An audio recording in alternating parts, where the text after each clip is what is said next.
On n'a pas tous 16 ans de la même manière, je peux te le dire.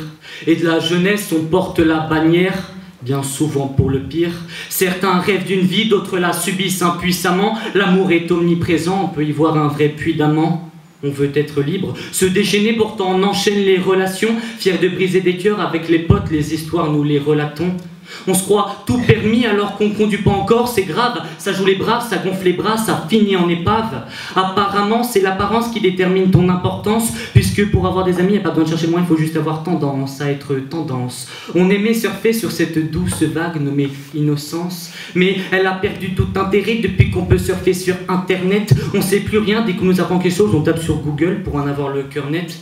On représente la météo sans déconner entre les tempêtes de moquerie qui donneront des pluies de larmes et les tornades d'insultes qui causeront les ravages de l'âme.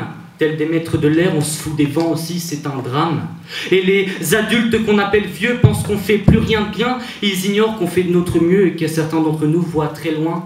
Mais ils ont oublié ce que c'était que d'avoir notre âge, notre rage. Alors nous, voguant sans conseil des parents, dans la merde, ça fait longtemps qu'on a fait naufrage.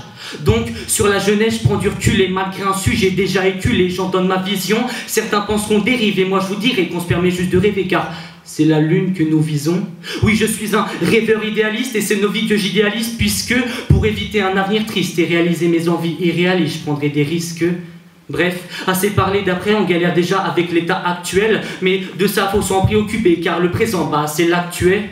On sait plus quoi faire de nos 10 doigts et des actualités, on perd le fil. On a ce besoin d'être aimé, alors on compte les pouces de nos photos de profil. En cours, plus jamais l'index levé, on n'a pas de questions et de toute façon, on aurait la flemme de se les poser. En revanche, trop d'énervé se trouve le majeur dressé, sans personne à s'adresser, juste cette envie d'agresser. On a connu les bacs sur les dents, mais on ne les veut pas à l'annulaire. Esprit de contradiction, mon petit doigt me dit que les idées perdent leur valeur. Aujourd'hui, on échange amour contre addiction. Même quand je suis seul dans ma chambre, mon portable me console au fond. Moi, je suis contre l'exploitation et la consommation, mais ma plus belle consolation, c'est que je consomme à fond le retour des contradictions. En fait, on est perdu dans un monde qui ne nous appartient pas, mais qu'on subit malgré tout. Sauf qu'on garde en tête ce qui est à venir, on s'imagine l'avenir, on y croit jusqu'au bout. Parce que demain, c'est pas loin, demain, c'est pas mort, non, parce que demain, c'est nous. Ça rencontre, paf, je prends un mur, pleine face, fracassé de là à là, coup de talon et de couteau, la jante féminine me... C'est pour ton bien. Bon, allez. Pourtant, je fais tout pour masquer quand j'écris ou quand je dis... Ça, c'est difficile.